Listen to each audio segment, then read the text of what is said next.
This was owned by the amazing Loon. I just heard from him. He plays lots of libraries. He lives in Wisconsin, and this is one of his parasols with the Will. Also Will, this is Jay Green, Jerry Greenberg. Jerry he's the recipient of 3 senior awards at the IJA.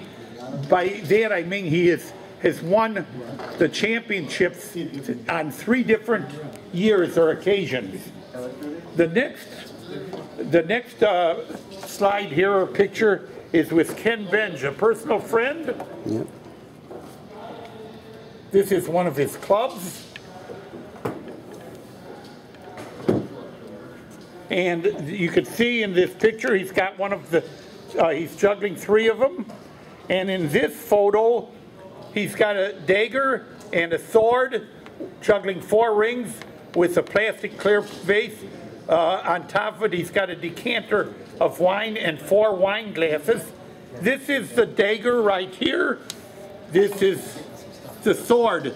He would put them tip to tip and hold them up and juggle them. Juggle the clubs while balancing. Here on juggle was clockwork. Jack Calvin and Rick Rubenstein. They did a tremendous act. One time I was on a boat and they were on the same boat as me. Just a coincidence, performing. There they are, clockwork. They also were in the IJA and did the routine and got a great applause. One of the great jugglers from the United States, his mother and father were born in Germany. He's currently playing and living in Branson, Missouri, was Michael Cherick, the son of Lottie Brunn. Lottie married Ted, and they had 1 son, and it's Michael. Michael does a superb job. He is really one of the great jugglers. He at first went by Michael Brunn, but he decided, hey, my name is Cherick, and he changed it, and he's been very successful. Lou Foles, I met at the Conrad Hilton show before I got married 56 years ago with my wife in a show on ice. Lou Foles, I've got a club at home that he made out of shells, that big shells used in the military. That's what he did. He came out. I don't have a picture of him here. I've got lots of them at home. But that's one of his cocktail takers. He did a routine with 2, 4, and 6. Or 3 and 6, pardon me. Bobby Smith is no longer with us. That was a spinning ball. It's funny, this mouthpiece was made with a pencil on the end sharpened when he used it. He did one trick where he rolled over and had 1 on each finger and 1 on the mouth stick as he rolled over. This also, the name slips me who owned that ball. I know it and I can't, let's forget that. Here's a couple more clubs from Steve Mills.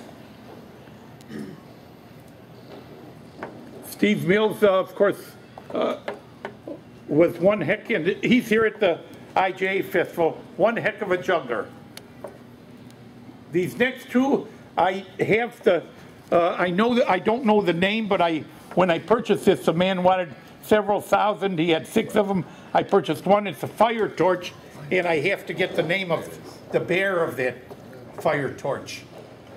This next one here was made by Ed Van Wyck.